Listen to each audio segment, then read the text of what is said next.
Então, dar sequência no estudo que nós estamos fazendo desse livro, né, que é o Bhagavad Gita, ou então a canção Gita. Uma curiosidade, talvez vocês já conheçam, né? Aqueles que não conhecem vão conhecer agora, é que o cantor brasileiro Raul Seixas, ele era um assíduo leitor do Bhagavad Gita. Ele tentava, entender o Bhagavad Gita. Ele chegou a dar uma entrevista uma vez e ele disse que já tinha lido algumas vezes o Bhagavad Gita, mas não tinha conseguido entender. Porque realmente entender o Bhagavad Gita requer uma certa contextualização, né? Requer um guia, né? Um mestre. O conhecimento interno do Bhagavad Gita é entregue por Krishna pessoalmente para Arjuna. Então esse conhecimento ele é entregue pessoalmente, ele não é um conhecimento genérico.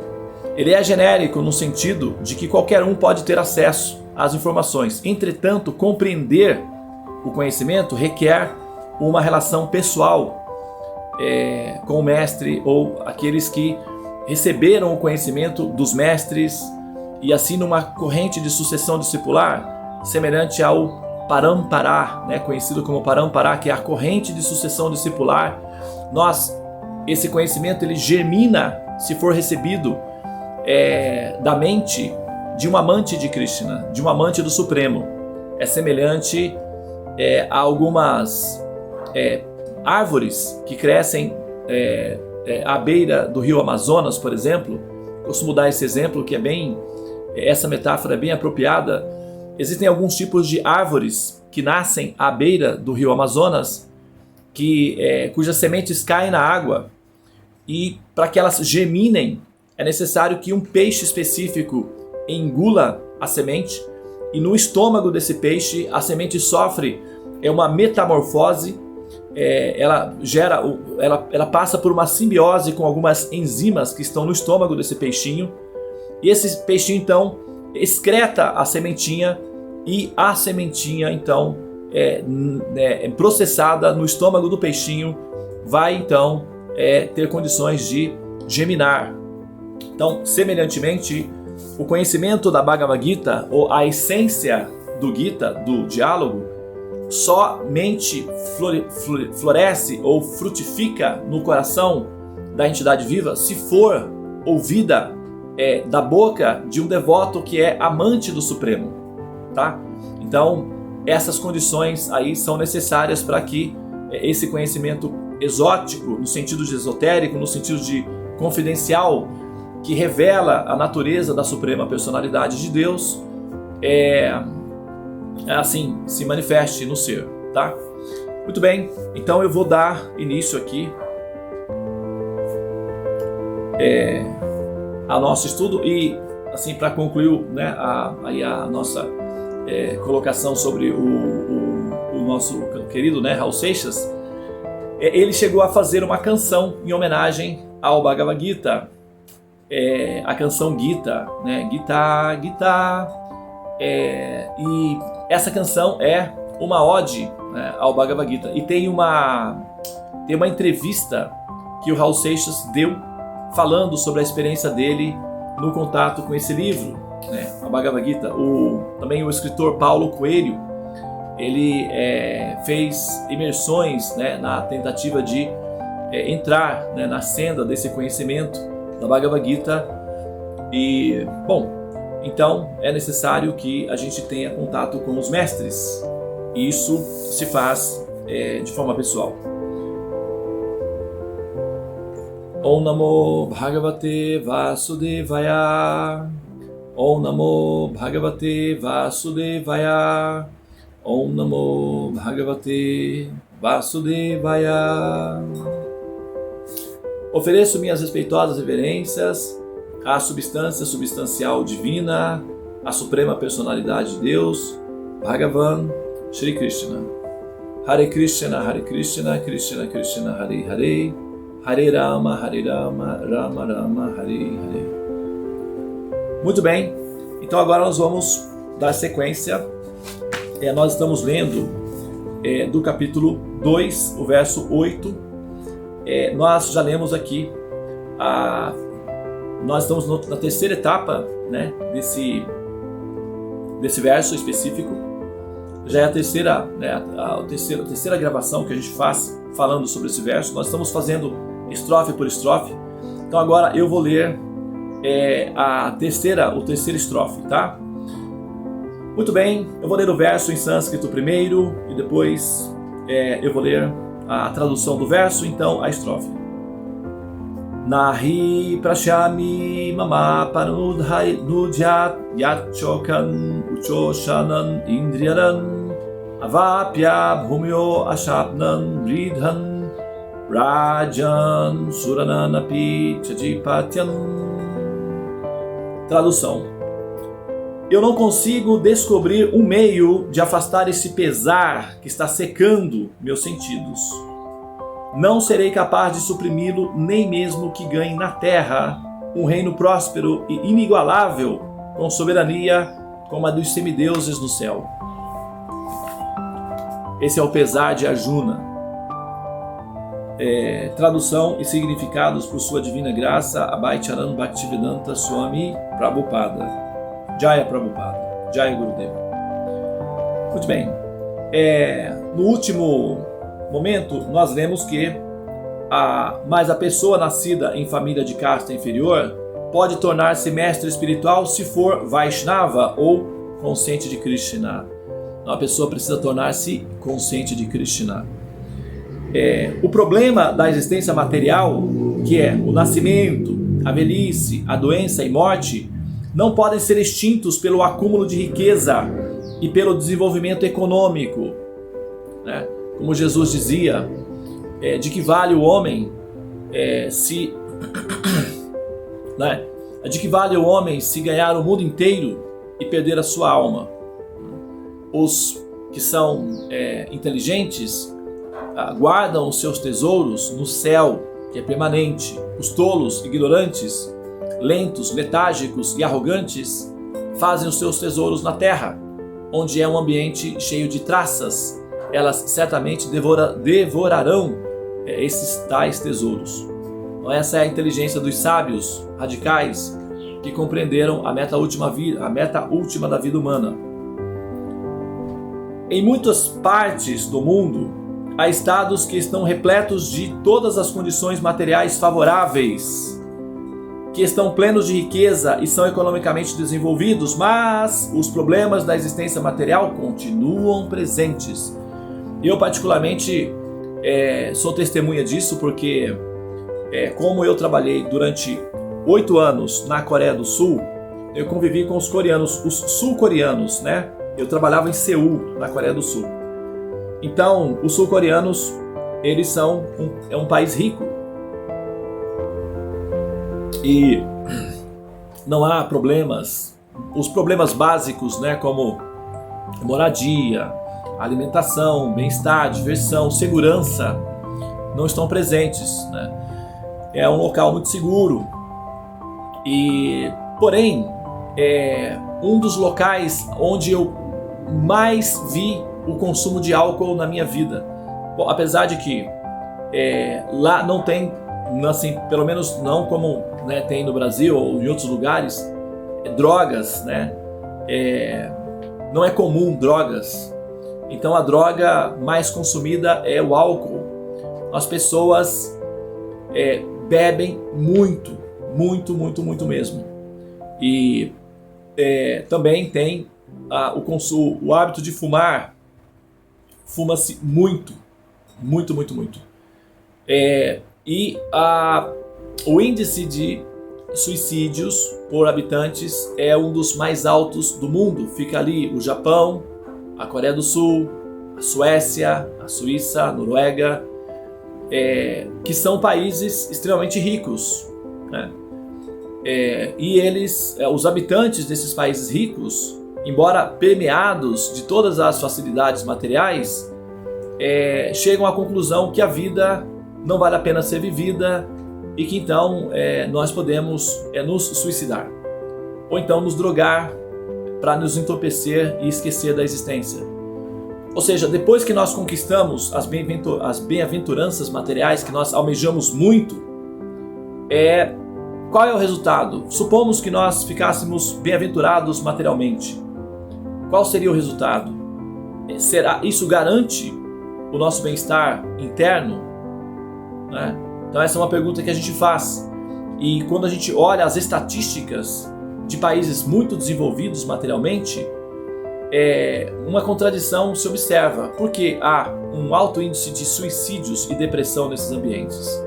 Se tudo que nós almejamos na vida é progresso material, estabilidade financeira, segurança, se nós almejamos isso praticamente como sendo a nossa ideia de paraíso, o que acontece se der um azar, né, entre aspas, e der certo? Vamos supor que nós cheguemos a esse estado de segurança material, segurança financeira, assistência médica, assistência alimentar e tenhamos todas as condições que nós precisamos para sermos felizes.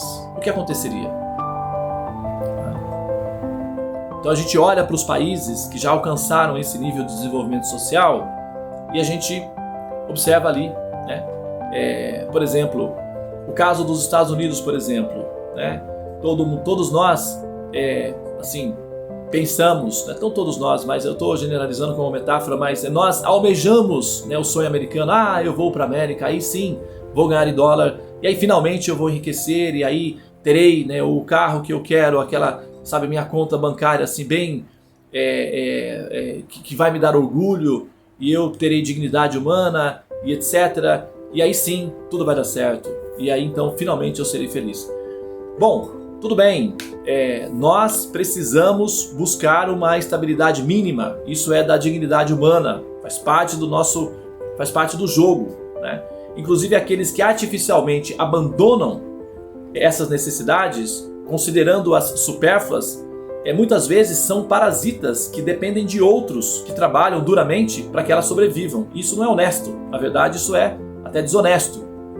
Então, Krishna diz no Bhagavad Gita que uma pessoa tem que trabalhar no mínimo para manter o próprio corpo.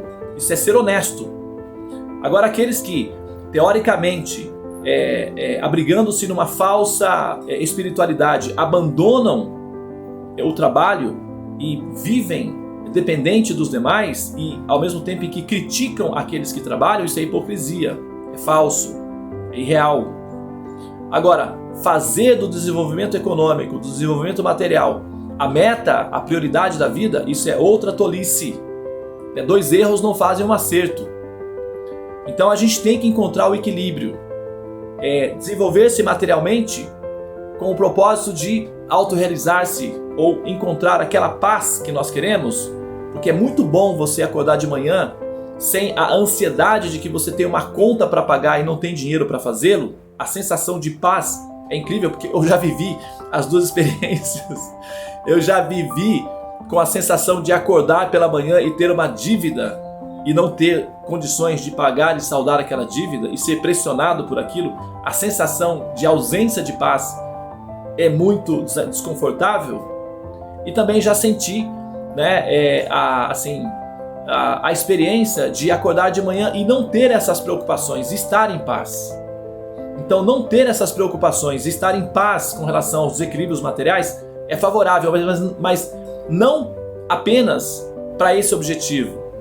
Ou seja, não ter a paz para poder buscar mais satisfações materiais, mas sim ter a paz para poder utilizar aquele tempo de paz, aquele momento de paz para cultivar o conhecimento acerca do Supremo, para refinar-se espiritualmente, para usar o tempo disponível e a paz que está evidenciada com o esforço do trabalho em si, para o cultivo do conhecimento espiritual, para o cultivo do refinamento do espírito, para a evolução do ser. Isso é inteligente. Então, buscar essa paz, essa segurança material não é errado. Agora, pode ser produtivo dependendo do propósito que você utiliza. E pode ter efeitos colaterais dependendo da intensidade de insistência por um caminho que já ficou evidente que tem efeitos colaterais irreversíveis e gravíssimos. E nisso é onde a gente olha para os países desenvolvidos que já têm todas essas condições que estão sendo mencionadas aqui. Olha, estados que estão repletos de todas as condições materiais favoráveis, que estão plenos de riquezas e são economicamente desenvolvidos, mas o problema da existência material continuam presentes. Então, a gente olha para esses países muito desenvolvidos materialmente e nós temos uma estatística que mostra uma contradição, né? Nós nunca vivemos na história da humanidade, né? Se você fizer uma análise sociológica, uma pesquisa nessa área, você vai ver que isso que eu estou falando não é fruto de uma emoção teológica para, motivar as pessoas a buscar a espiritualidade. Isso é um fato, é patrimônio público, então é uma questão de pesquisa apenas, não é um dado forjado. Nós nunca vivemos um período histórico na humanidade com tanta fartura, com tanta felicidade material, com tanta distração, com tanta opulência, com tanta produção de utensílios para nossa realização pessoal. Nunca. Nenhum momento da história da humanidade foi tão opulento como é agora, no momento em que nós vivemos. Um rei da Idade Média se sentiria constrangido de entrar na casa de um cidadão de classe média americano, por exemplo. Ele se sentiria um mendigo. Então, a coisa progrediu muito. Mas ainda assim, os índices humanitários de qualidade de vida, em termos de felicidade, em termos de realizações pessoais, mostram que existe aí uma depressão coletiva, que inclusive é o mal do século, né? A depressão, a ansiedade, síndrome de pânico, depressão, índices altíssimos de suicídio.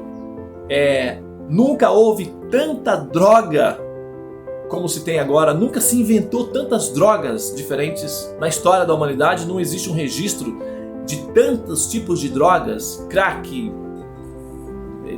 cocaína, heroína, anfetaminas, diferentes tipos de, a variedade é muita. Então nunca se produziu tantas drogas, nunca se produziu, porque você precisa de drogas para intensificar a sensação de prazer, né? As pessoas se acostumam a um prazer básico e aquilo já não mais satisfaz, então você precisa de injetar drogas. E coloca droga e depois coloca mais drogas para aprofundar a sensação do prazer de existir. O efeito colateral é que a pessoa se vê numa situação de desamparo depressivo e muitas delas querem abandonar o sofrimento consequente, jogando fora o corpo, ou seja, tentando eliminar a própria existência, destruindo o corpo, como se destruir o corpo fosse uma solução final. Essa solução, ela demonstra claramente a ignorância do jogador.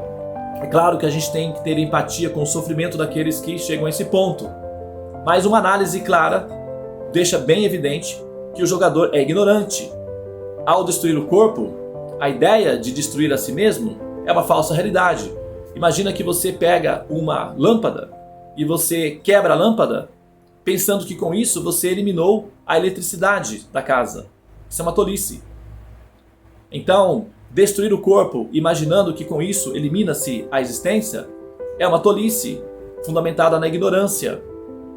Então, a compaixão pelas almas que sofrem e chegam a esse ponto de cometer esse ato violento contra si mesmo tem que estar presente no discurso, e nós temos o sentimento de compaixão, por isso que nós estamos tentando oferecer conhecimento que tire o jogador dessa condição de risco.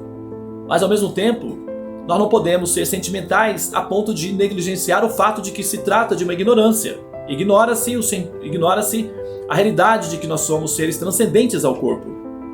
E passa-se a afirmar que nós somos o corpo.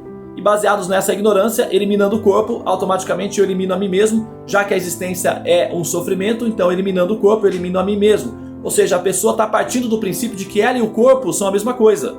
Isso é ignorância. E o suicídio é o resultado de uma ignorância radical. E como existe uma pandemia de suicídio no mundo, então pode-se dizer que o mundo está vivendo o seu apogeu de ignorância radical. Ao mesmo tempo em que se tem o ápice do desenvolvimento intelectual nas áreas da tecnologia e da criação de utensílios para a satisfação dos sentidos. Então, aí se vê um paradoxo, que é o que Prabhupada está falando aqui, né? Eles estão procurando paz de diferentes maneiras, mas somente podem alcançar a verdadeira felicidade se através do representante genuíno de Krishna ou o devoto de Krishna, o mestre autêntico, aquele que conhece a ciência da consciência de Krishna e transmite o conhecimento acerca de Krishna, que automaticamente também está intrínseco aí, o conhecimento acerca das funções da mente, das funções dos chakras, das funções dos passos que devem ser dados na direção do autoconhecimento. Quando se fala de Krishna, está se falando de todo o processo prévio que leva o ser à imersão em Krishna, né? Então se fala de todo esse compêndio de conhecimento aí, tá? Só podem alcançar verdadeira felicidade se, através do representante genuíno de Krishna, o homem em consciência de Krishna consultarem Krishna ou o Bhagavad Gita e o Srimad Bhagavatam, que constituem a ciência da consciência de Krishna. Bom,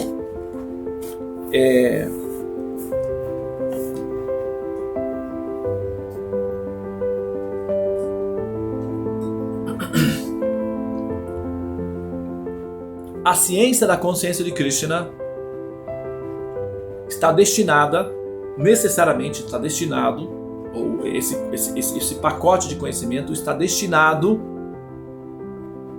a resolver definitivamente o problema dos sofrimentos da existência material.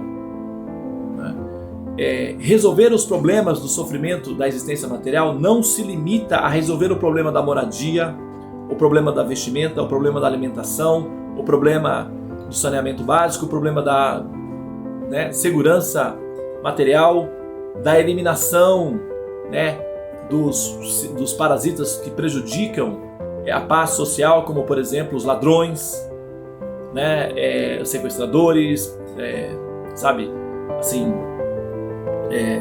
enfim, pedófilos, assassinos, etc. Então todos esses elementos nocivos, que são como vírus no sistema, eles serão eliminados gradualmente. Não necessariamente que as pessoas serão mortas, mas que essa mentalidade contaminada vai gradualmente sendo eliminada, inclusive com o avanço das tecnologias. Por exemplo, só para dar um exemplo, a gente falou aí dos Estados Unidos, você sabia que a cada 10 psicopatas, serial killers, essas pessoas extremamente hediondas, que fazem coisas que basicamente, praticamente uma história de horror, que são seres vindo, são semelhantes a demônios encarnados, realmente. E aí a gente pode falar de uma encarnação de um demônio, realmente.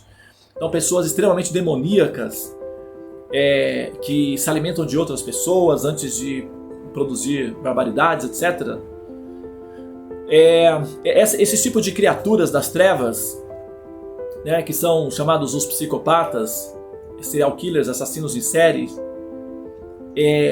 foi feito, então, de cada 10 serial killers, 8 nascem nos Estados Unidos. De cada 10, 8 são americanos, nascem nos Estados Unidos. Então, o país dos sonhos, onde todos querem ir, para onde todos querem ir.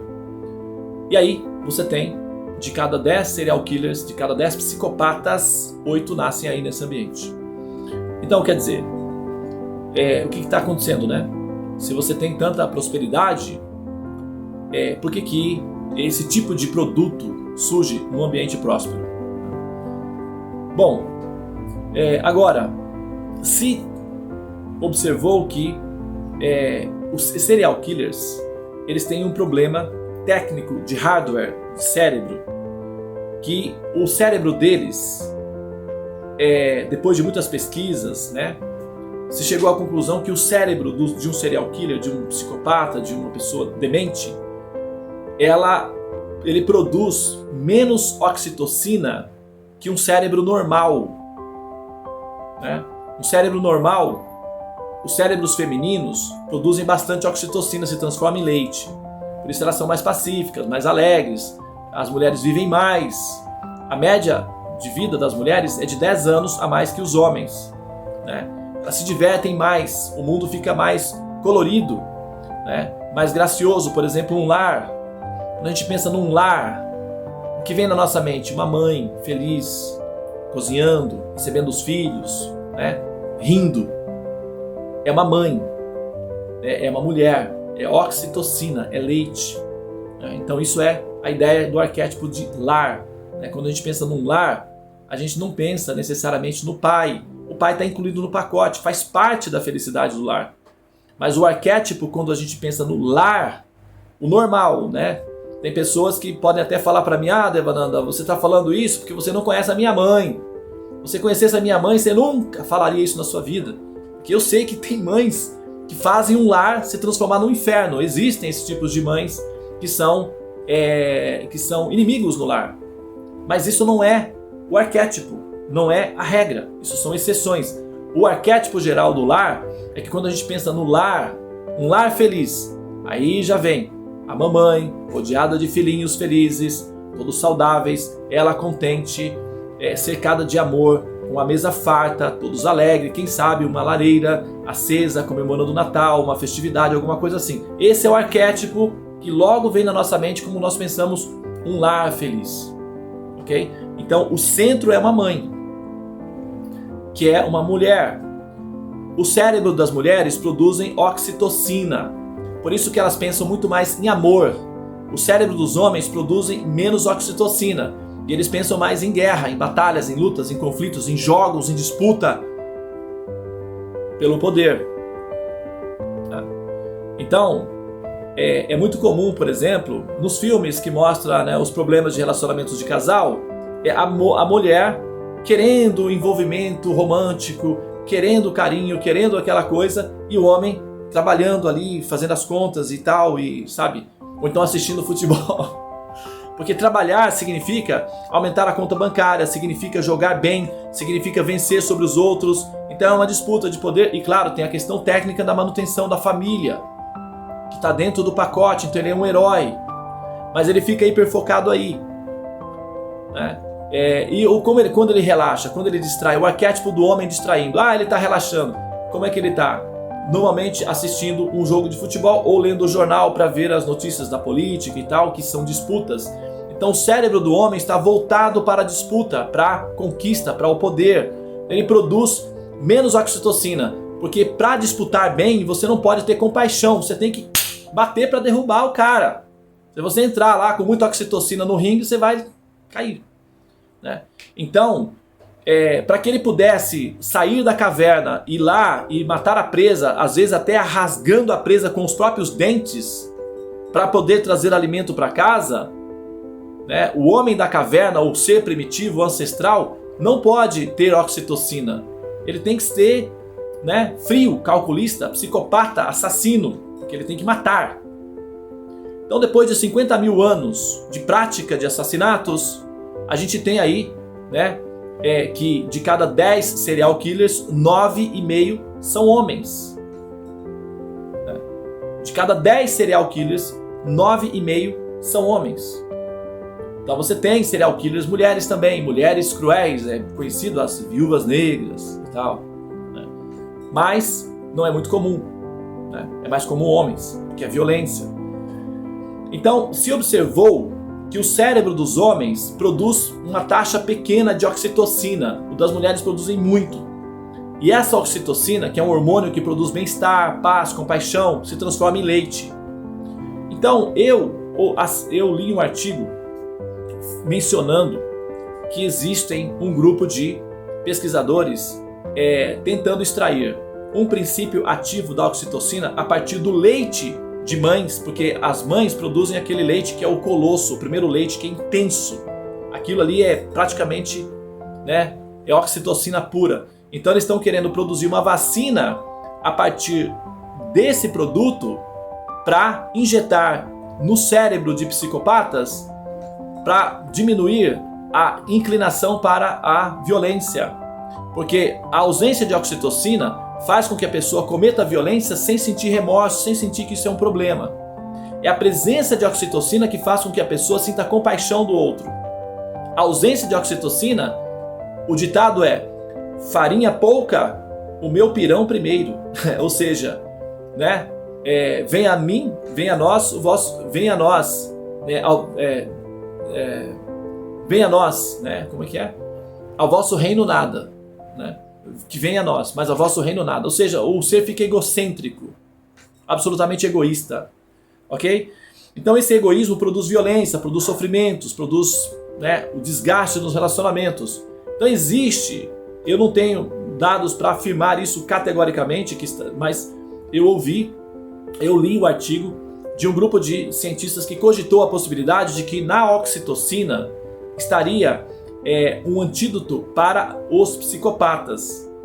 Então que se fosse produzida uma vacina que fosse aplicada principalmente nas crianças meninos homens, crianças meninos, como gotinhas na infância, baseado em oxitocina, para que o cérebro masculino se acostumasse a produzir oxitocina no nível em que produzisse um ser humano socialmente pacífico, capaz de se relacionar com outros, jogar o jogo da vida sem que isso o levasse à loucura, porque esses assassinos em séries, eles são loucos, né? Eles perderam o senso de realidade, eles estão completamente alucinados, loucos. Imagina se essa onda pega, a humanidade vai à extinção. Então é praticamente um câncer. Esse tipo de ser, de criatura, é um câncer, na verdade. Então ele tem que ser tratado, eliminado. O câncer tem que ser eliminado da sociedade. E matando os psicopatas não resolve. Você vai matar o corpo, você não mata o problema, a causa em si. E a causa é a ausência de oxitocina, que é hormônio de felicidade, de paz, de compaixão. Eles estão tentando fazer uma vacina aí. Então o que eu quero dizer com isso? É que no futuro, até mesmo problemas como esses vão ser resolvidos mediante o progresso da tecnologia. Então supomos que se crie aí um mecanismo, um equipamento que, através de pequenos bombardeamentos de correntes elétricas, estimule o cérebro a produzir oxitocina. Então você pega um bebê recém-nascido, faz o scanner do cérebro e verifica que esse cérebro tem uma baixa produção de oxitocina. Então ali mesmo já se faz um tratamentozinho, bombardeia-se o cérebro, incentiva o cérebro a produzir oxitocina. Lá na frente você tem um psicopata a menos na sociedade. Então isso resolve o problema, segurança. E aí com isso, com psicopatas eliminados da sociedade, as mães ficam em paz para deixar as suas filhinhas saírem para se divertir na rua, porque não tem psicopatas, não tem o homem do saco, né? Digamos. Então isso projetando no futuro. Então no futuro, e como eu disse, né, como eu trabalhei na Coreia do Sul, esse tipo de problema assim, muito grave, assim, não é comum, né, nesse local. Então as crianças andam, sabe, à vontade na rua. Eu cansei de ver, porque eu trabalhava na parte da tarde com a noite, então eu voltava para casa meia-noite, 11h30, e tinha grupinho de crianças voltando para casa com os seus celulares, conversando com seus pais e tal, pegando o metrô, grupo de crianças assim de 12, de 15 anos, de 13 anos, até de 10 anos, na rua, né? Então você tem segurança num certo sentido relativo aí agora, no momento, mas você tem também aí uma instabilidade emocional, uma pobreza emocional acentuada, que leva as pessoas ao colapso emocional e aos altos índices de depressão e suicídio. Então assim, nós resolveremos os problemas básicos materiais da vida, segurança, né, social, financeira, a saúde vai melhorar, tende a melhorar, os avanços tecnológicos tendem a melhorar as condições de saúde da humanidade, né? E a prova disso é a experiência que nós tivemos agora com o próprio Covid, assim, os cientistas, os equipamentos, os desenvolvimentos tecnológicos encontraram uma solução né, rápida, a solução da vacina, encontrar uma vacina foi rápido, foi muito rápido. O problema foi a logística de produção dessa vacina e distribuição dela, que foi lento. Mas resolver o problema, os cientistas resolveram muito rápido. Assim, a vacina apareceu rápido. Tinha a questão da logística, de como essa vacina chegar até as pessoas. Aí já é outra coisa. Mas que foi rápida, a solução foi. Então, tem tipos de cânceres que hoje são tratáveis, que no passado eram terror, né? Por exemplo, o câncer de mama. Hoje, uma grande parte dele é tratável. Tem vários tipos de cânceres que hoje são tratáveis. Quando tratado, identificado e tratado. Tem alguns que não ainda. Mas a tendência é que no futuro, né, seja, por exemplo, extrair um dente, né, com anestesia, é desconfortável, mas não é tanto quanto você ter que colocar uma linha e puxar a porta e, sabe, né? Então as coisas estão progredindo e a tendência é que o nível de dor e sofrimento também diminua. Mas será que isso vai resolver o nível de dor existencial a qual nós estamos submetidas por estarmos vivendo numa ilusão de ignorância chamada mundo material? Então nós precisamos ouvir o conhecimento acerca do Supremo, porque o trem caminha sobre 2 trilhos e a vida vai sobre 2 pernas, 2 etapas. Uma é o progresso material, que é compaixão, é misericórdia para com todos os habitantes, sim. O outro é progresso espiritual, cultivo de conhecimento espiritual, que é a compaixão com a alma, para que ela não tenha a náusea da existência após ter conquistado todas as bem-aventuranças materiais, tá? Então aí está, esse é o contexto aí desse verso, desse parágrafo de hoje. Nós vamos parar por aqui. Muito obrigado pela atenção de vocês. Hare Krishna, Krishna Krishna, Hare Hare, Hare Rama, Rama Rama, Hare Hare. Ó energia suprema de amor divina, desperta-me, eleva-me, envolve-me, protege-me. Hare Krishna.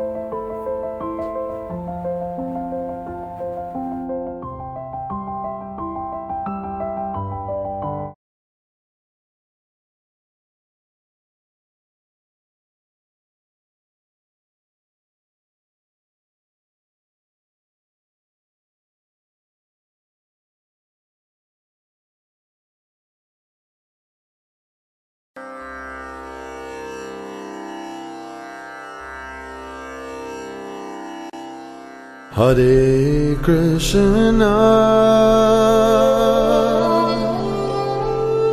Hare Krishna, Krishna Krishna,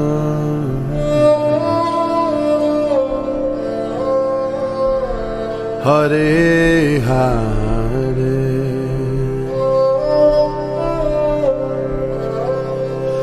Hare Rama,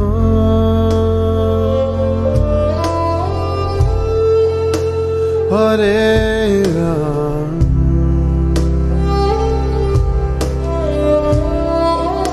Rama Rama,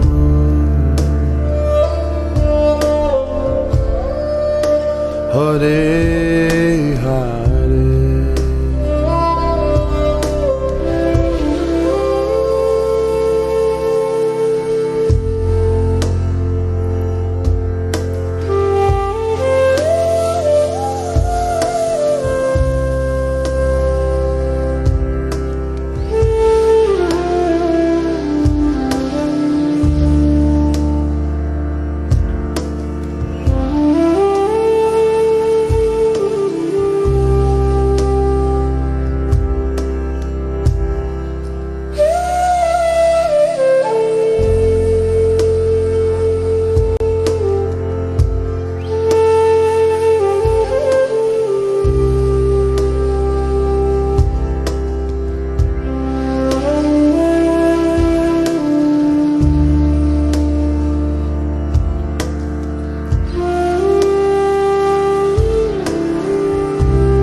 Hare Krishna,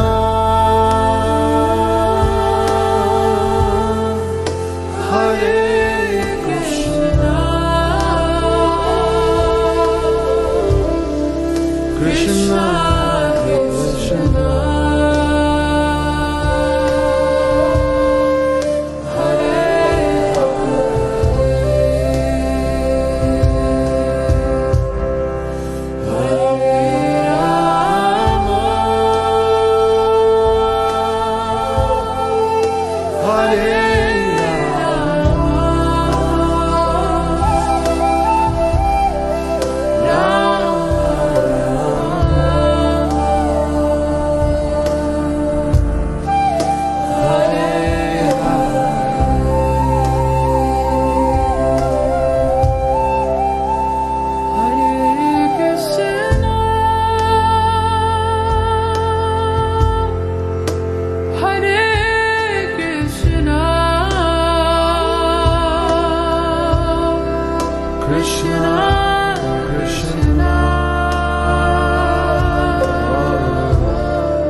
You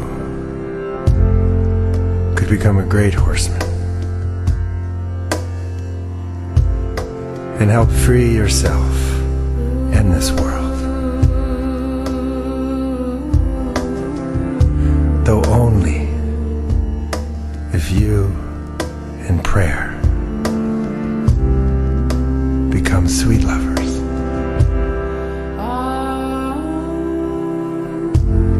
It is a naive man who does not think we are engaged in a fierce battle.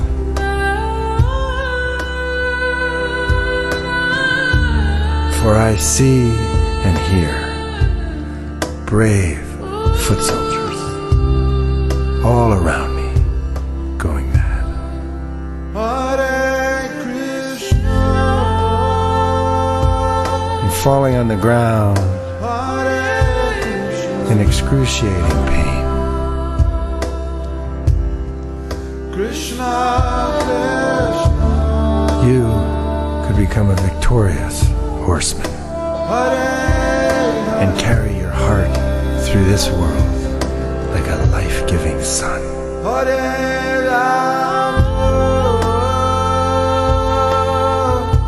though only if you and the Great Spirit become sweet lovers.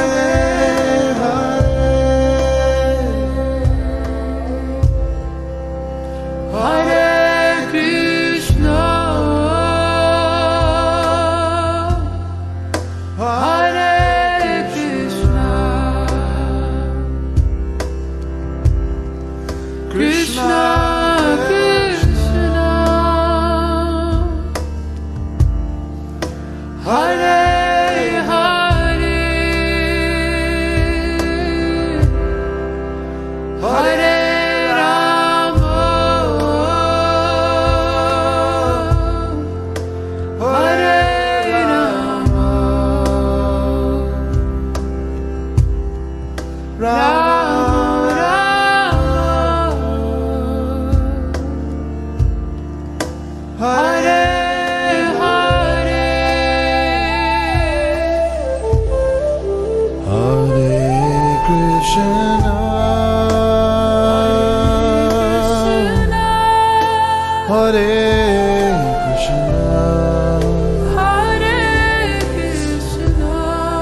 Krishna,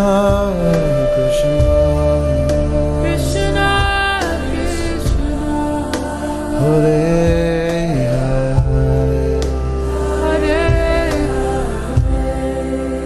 Hare Hare Rama, Hare Rama, Hare Rama,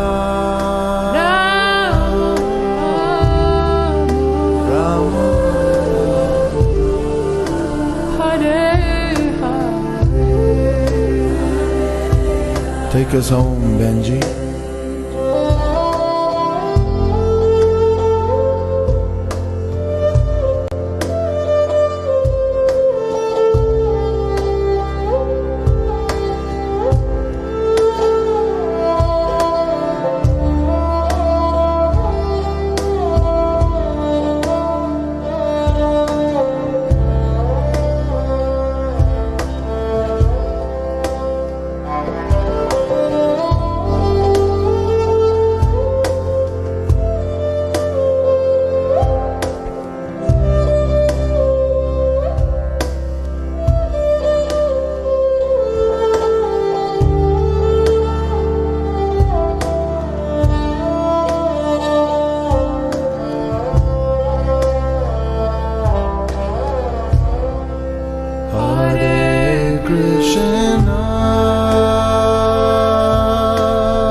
Krishna, Krishna, Hare